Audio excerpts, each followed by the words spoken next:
Nakaruso na silang Certificates of Candidacy ang Team Diretso sa mga Radaza kaginabuntag sa Commission on Elections Kamalek Lapu-Lapu. Sawa pa ang filing na pahigayon una ang Santos nga misa kagitambungan sa ilang mga supporters. Anong report? Unang misod sa buhatan sa Commission on Elections si Mayor Radaza nga last term na niya ug magpapili usab siya pagka-kongresista. Kauban niya ang mga kandidato ubos sa Team Diretso. Taod-taod may abot si kanhi Mayor o kanhi Kongresista Arturo Boy Radaza nga mo'y magpapili pagka-mayor. Diha usab si Konsehal Hariron Radaza nga mo'y running mate pagka-bise mayor. Ang mga kandidato pagka-konsehal naglakip sa kasamtangang bise mayor Marshal Ikong, Konsehal Ricardo Amores, Cipriano Boy Flores, Jose Dongog, Gregorio Paquibot, Flaviano Hias, Efren Herrera, Rex Mangubat, Alexander Histopa Jr., Elias Berdin, Rodolfo Putot ug Queenie Aman.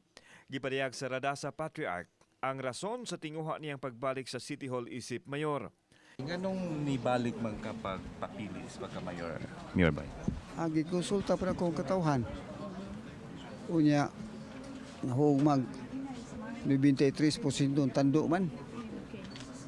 Di, dagan lang ko.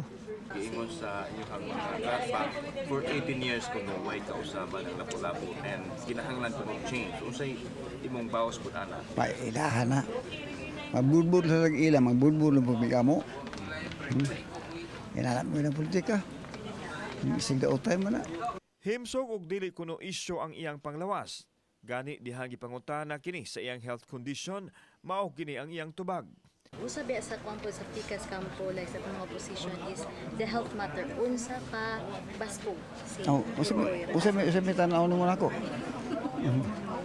kaya pa Soy.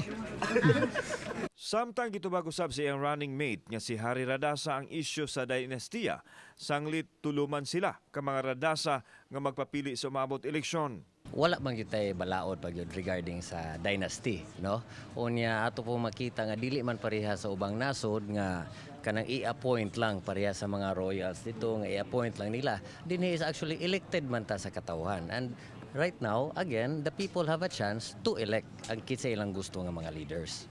Si Mayor Radaza nga kandidato pagka-kongresta sa Lone District sa Lapu-Lapu City nga kahiusahan sa pagpatuman sa programa kung managsama sila nga maghupot sa katungdanan. Usa sa posibleng mahitabo o galing mabutang siya sa Kongreso ang paghimo sa Lapu-Lapu isip probinsya. Nasugdan ako ang grassroots levels nga natabangan nato and then natagaan og identity ang syudad sa Lapu-Lapu with the branding and ang mga infrastructure in coordination with our congressman. Unya makita sad nato nga ang mga eskwelahan because education is one of my priority. And then ang turismo. Samtang si Vice Mayor Marshal Ikong nga milansad pagkakonsehal mipadayag nga mupahulay na unta apan paghangyo ni kong nako nga padaganon ko isip konsehal para pud ako mapadayon o manugwayan akong panrebiso sa katawhan way duha-duha nitugot na ko.